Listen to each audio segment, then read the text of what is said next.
Banker's algorithm. Banker's algorithm is used to avoid deadlocks in a system that has multiple instances of each resource type. This algorithm is different from resource allocation graph in a way that resource allocation graph algorithm is used when there is a single instance of each resource type.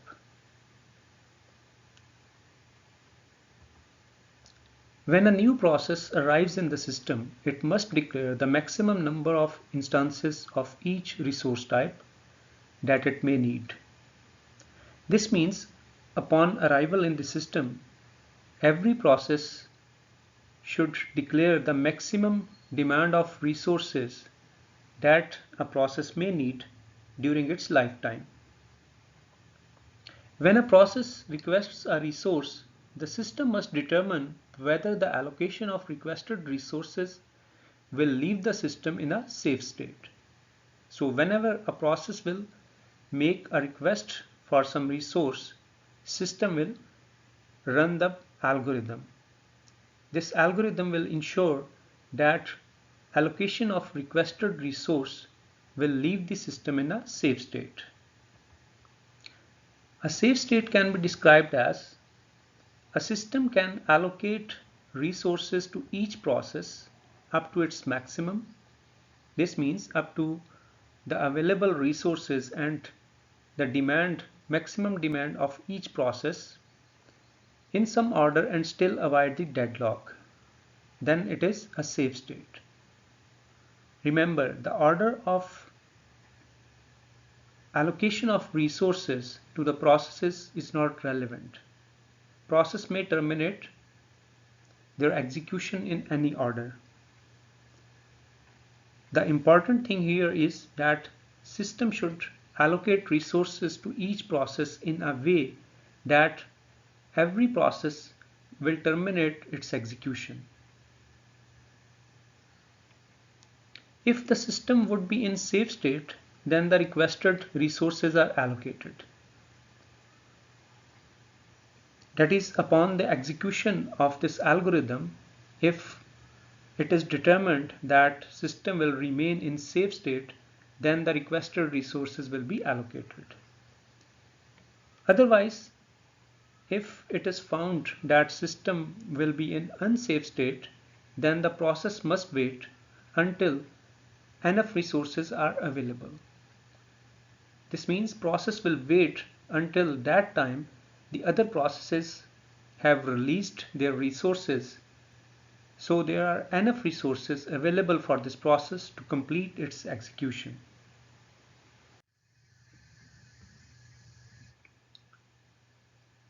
In Banker's algorithm, there are several data structures that are used. Let's suppose n is the number of processes in the system and m is the number of resource types. Available is a vector of length m. This vector indicates the number of available resources of each type.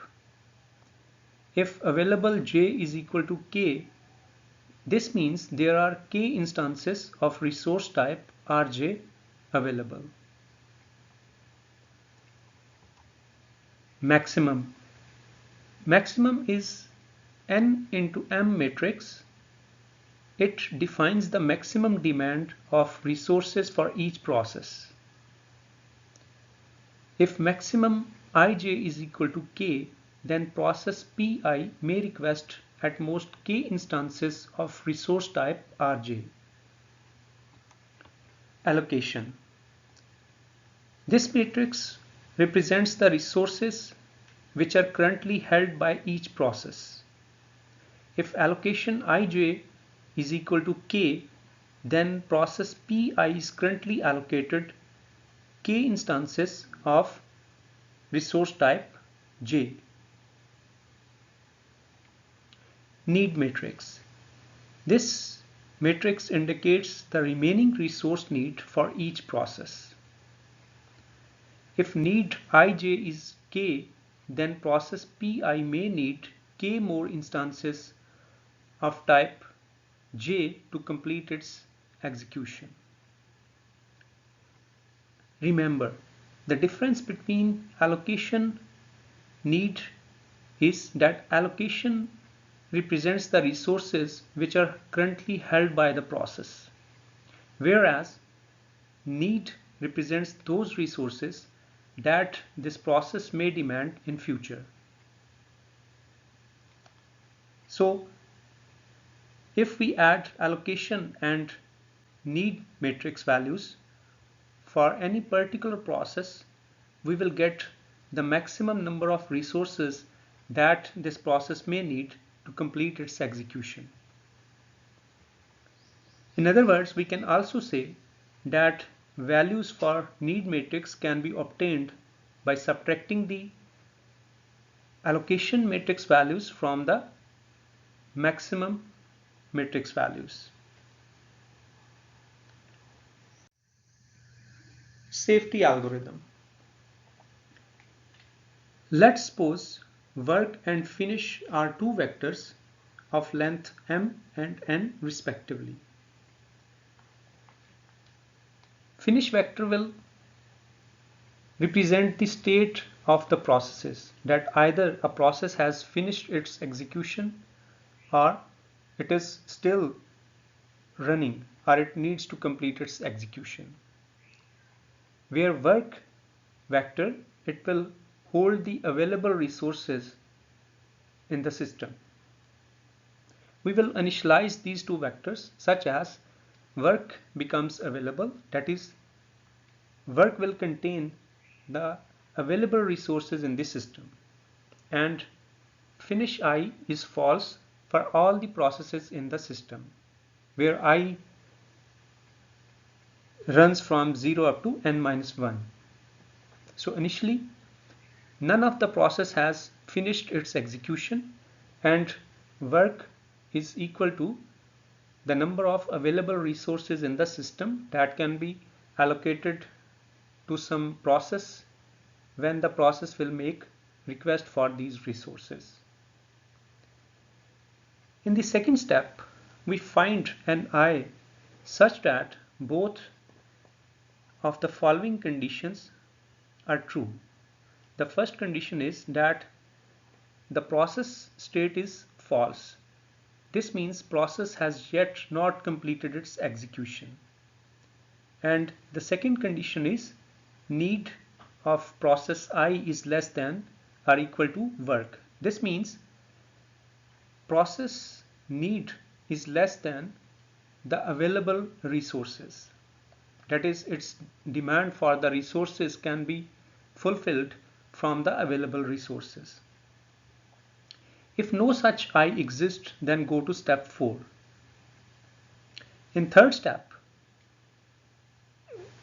what we do, if both of the conditions in step 2 they are true, then work becomes work plus allocation I, where allocation I denotes the resources which have been allocated to process I. And finish I, it becomes true. This means this process has completed its execution because we have granted its request. And once this process has completed its execution, we will move back to step 2 to find another process that needs to complete its execution, and the need of that process can be fulfilled from the number of available resources. In the step 4, if finish I is equal to true for all I, this means if the status finish status is true for all the processes in the system, then system is in a safe state.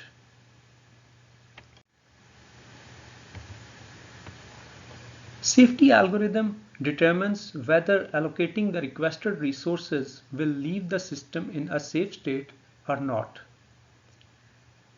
So whenever a process will make request for some resources, we need to run the safety algorithm. This algorithm will ensure that allocating the requested resources will leave the system in safe state or it will not leave the system in safe state. For a safe state, it also gives the safe sequence. That is, safety algorithm returns a safe sequence along with the safe state. Safe sequence means the completion order of the processes, that in which order processes will complete their execution safely without entering a deadlock state.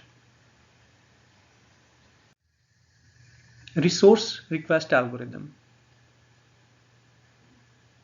Resource request algorithm is as follows. Request of process I. It is a request vector for the process Pi. If request of ij is equal to k, it means process Pi needs k instances of resource type Rj. If request I is less than or equal to need of the process I, then go to step 2. Otherwise, raise error condition, since process has exceeded its maximum claim. What does it mean? This means that if process has requested some resources, we will check that the request for the further resources, it is less than the need of the processes for its resources. If it is true, then we will move to the step 2. Otherwise, we will raise error condition because process has exceeded its maximum claim of the resources. If request I is less than or equal to available, then go to step 3. Otherwise, Pi must wait because resources are not available. This means in the second step, we are going to check that the process request can be granted from the available resources in the system or not. If the request can be granted from the number of available resources in the system, then we move to the step 3. Otherwise, this means there are not enough resources available in the system to allocate to this process. So this process must wait until enough resources become available. In step 3, we pretend to allocate requested resources to process Pi by modifying the state as follows. The state for the process Pi will be modified such as available becomes available minus request of the process I. That is, we have subtracted the requested resources from the number of available resources, because we are going to pretend that these resources will be allocated to the process Pi. The second equation is allocation I becomes allocation I plus request of I. This means that process Pi is already having some resources, which is denoted by the allocation matrix. So because this process has requested further resources, so we are going to add those requested resources to its existing resources, which has already been allocated to this process. And in the third equation, need I becomes need I minus request I. Remember, need matrix represents the further demand of this process for any resources. So we will subtract the requested resources from its further demand.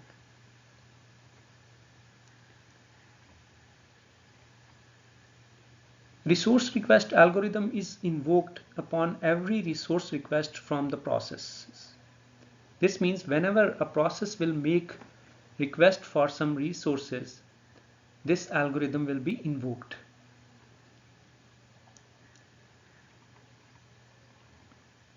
After this, when we have invoked this algorithm and the condition 1 and the condition 2 in step 1 and step 2, these two conditions have been satisfied, then we will invoke the safety algorithm after performing the resource modification for process Pi.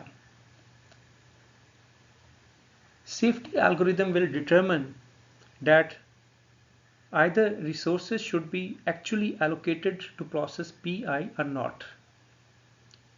Because as we have mentioned in resource request algorithm, that we are just pretending that the requested resources have been allocated to the process. To actually allocate these resources, we must invoke the safety algorithm to determine that either if we grant this request, will it leave the system in safe state or not. So safety algorithm will tell us either it will leave the system in safe state or not. If the system is in safe state, then the resources are actually allocated to process Pi. Otherwise, process Pi must wait and the old resource allocation state is restored.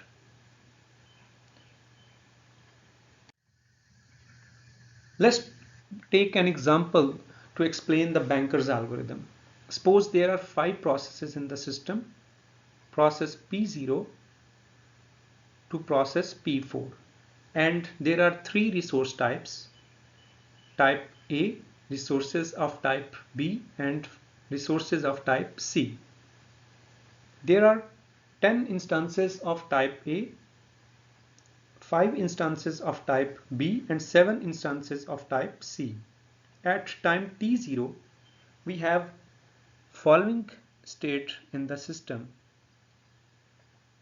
That is, process P0 has been allocated one resource of type B, whereas its maximum demand for the resource is it needs 7 resources of type A, 5 resources of type B, and 3 resources of type C. Similarly, for process P1, it is currently having 2 resources of type A, and its maximum demand to complete its execution is it needs 3 resources of type A, 2 resources of type B, and 2 resources of type C.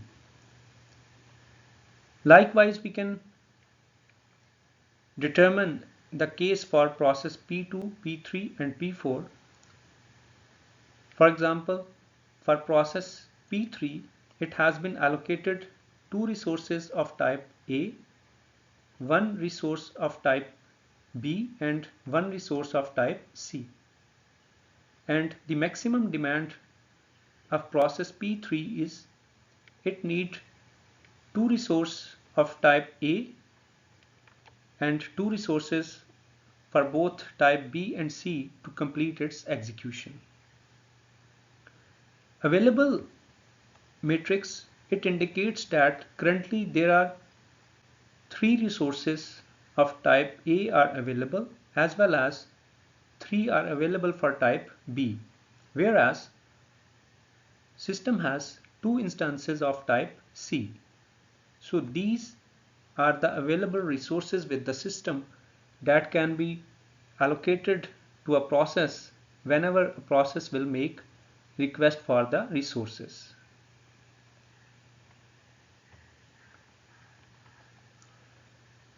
From this snapshot, we can determine the values for need matrix for each process. To determine the values for need matrix, what we have to do, we have to subtract the allocation matrix from the maximum matrix for each individual process. Remember, maximum means the maximum number of resources that a process needs to complete its execution. Allocation matrix means the resources which are currently allocated to a process, and need is the further demand or the future demand for the resources that can be made by a particular process. So using this equation, we can calculate the values for need matrix. For example, for process P0, we have to subtract 010 from 753. So it will give us the values 743. This means the future need of process P0, it would be 7 resources of type A, 4 resources of type B, and 3 resources of type C. So this process may need these number of resources to successfully finish its execution. Similarly, we can determine the values for the rest of the processes using this equation.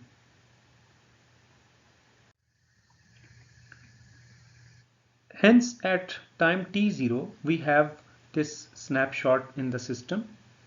That is, we have allocation matrix, we have the values for maximum as well as for the available matrix. And using the values from allocation and maximum matrix, we can determine the values for the need matrix. Now we will run Banker's algorithm, our safety algorithm, to determine whether system is in safe state or not. So let's try to find out if process P0 can complete its execution or not. As we can see that to complete its execution, process P0 needs 7 resources of type A, 4 resources of type B, and 3 resources of type C. However, its request or its need cannot be granted as we are having less number of available resources in the system. So if we check this condition that need is less than available, then we will find that need of process P0 is not less than available. So its need cannot be fulfilled by the available number of resources. Hence, process P0 must wait until enough resources become available. Now let's check the next process, P1. P1 process needs 1 resource of type A and 2 resources of both type B and C to complete its execution. Now if we check the condition that either need of process P1 is less than available or not, we will see that values 1, 2 and 2, this need of the process P1 is less than or equal to the available number of resources, which is 3, 3 and 2. Hence, we can see that the need of P1 can be fulfilled by the available number of resources. Hence, we will allocate the resources from these available resources to process P1 so that this process could finish its execution. In order to do so, we have to subtract the need of the P1 from the available resources. That is, we will subtract 1 to 2 from these available resources, and we will get the remaining resources in the system such as 2, 1 and 0. Whereas the resources that have been allocated to process P1, it now includes, we will have to add this value to the allocation matrix because this request has also been granted. So the new allocation values for P1 would become 3, 2, 2. Now process P1 will successfully complete its execution, and after execution process P1 will release its allocated resources. So these released resources will be added to the available resources. So we will add these released resources, that is 3, 2, 2, to the existing resources which are available to the system. the new values would be 2, 3 and 5. So now these are the available resources. Now let's find out if process P2 can complete its execution using these available resources. The demand of the process P2 is 600, which cannot be granted from the available resources because we have only 5 resources of type A. So process P2, this process must wait. The next process is P3. Let's check this process. The demand of this process is 011, and obviously the need values are less than the available values. So this process can complete its execution. Its request for these resources can be granted. So we will allocate these resources to the process P3 so that it could complete its execution.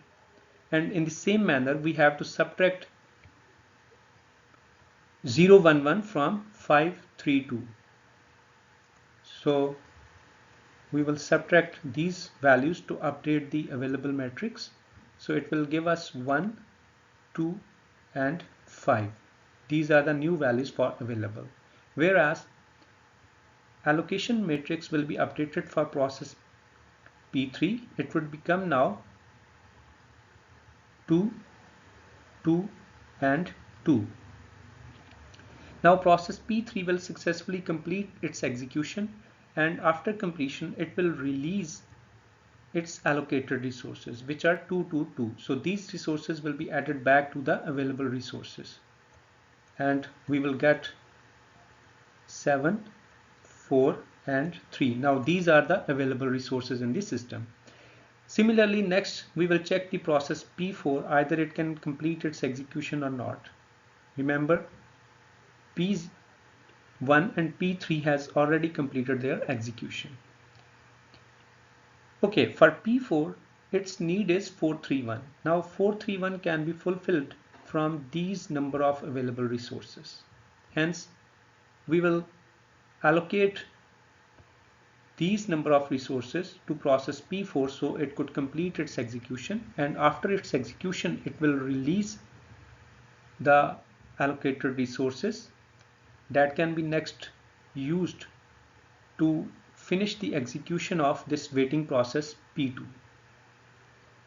And after this, when P2 will complete its execution, the released resources will be added back to the available resources, and finally these resources can be allocated to this waiting process, which is P0. So all these processes will finish their execution in this particular sequence. That is, first it will be the P1, then P3, P4, P2 and finally P0 can complete its execution using these available resources in the system. Hence, we can say that this algorithm has examined that system is in a safe state because this sequence, it satisfies the safety criteria.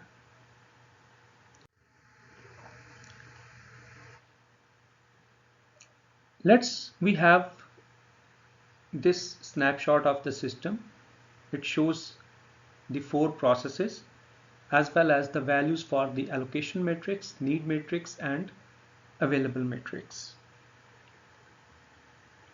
Suppose process P1 requests one additional resource of type A and 2 of type C.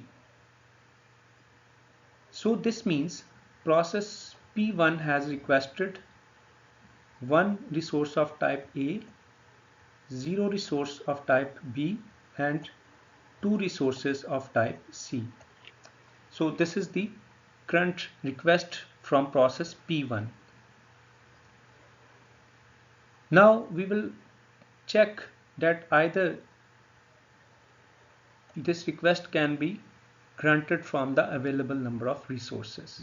So what we will do, first we will run the resource request algorithm. In resource request algorithm, we will check these 2 conditions. The first condition is that request should be less than or equal to the need of that process. Now this is the request of this process P1, and the need of process P1 is 122. So we will check either the request is less than 122, and we will see that this condition has been satisfied, so it returns true. Next we will check the next condition, that either request is less than or not from the available values. So we will compare this request matrix with the values of available matrix. So this condition also becomes true. This means now we can pretend that the request of process P1 can be granted. We can allocate the requested resources to process P1. So in order to do so, what we have to do, we have to subtract the requested resources from available. That is, we will subtract values 102 from available so that we could update the available matrix. It would give us 2, 3 and 0. These are the new values for the available matrix. Similarly, we have to update the allocation matrix of P1, because we are going to pretend that these requested resources have been allocated to process P1.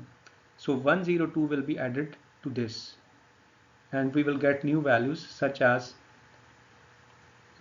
3, 0 and 2. So these are the new values for allocation matrix for this process P1. Moreover, we also need to subtract the request from the need matrix for this respective process, because this was the need of the process P1, and from this need process has requested these resources, one instance of type A and two instances of type C. So we will subtract this from 1 to 2, and what we will get new values such as 0, 2 and 0. So this would be the remaining need of process P1.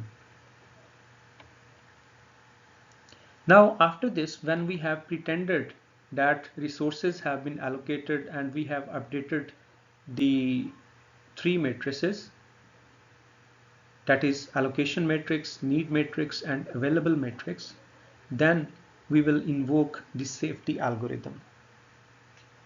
Safety algorithm will find us a safe state and a safe sequence.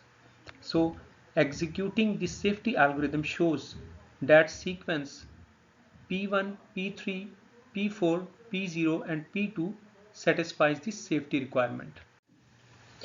Let's verify the safety algorithm that it returns this sequence.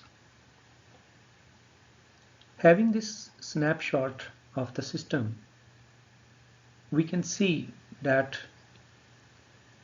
if we try to run process P0 to completion, then this process cannot complete its execution because its need is greater than the available resources. Hence, process P0 must wait. So it will be in the waiting state. Next, we find process P1. The need of this process is 020.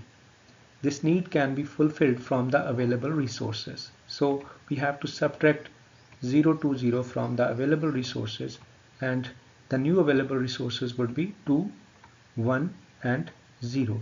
And we can allocate the need to this process P1, that is 020. And the allocated resources to process P1 would become 3, 2 and 2. Now process P2 can successfully complete its execution because it has been allocated all of its resources. And after its completion, it will return its allocated resources, which we can add back to the available resources. So the new available resources after the completion of process P1 would become 3, 2 and 2. So the new values for the available would be 5, 3 and 2. So these are the available resources, and process P1 has successfully completed its execution. Next we can see process P2. However, this process cannot complete its execution because the need values for this process are greater than the available values. Next, so process P2 will also has to wait for the resources until they become available. Next, it is process P3. Process P3, the need of this process is 0, 1, 1. That can be fulfilled from the available resources, which are 5, 3, 2. So we can allocate the need of this process P3 to this process so it could complete its execution, and after its execution it will return all its allocated resources that could be added to the available resources. And then we can see that after this process P3 has finished, next process P4 can finish its execution because the need of process P4 would be less than the need of less than the available resources in the system. So after process P4 has finished its execution, next we can give the resources to process P0, and finally the resources will be allocated to process P2. So all the processes in the system will finish their execution successfully.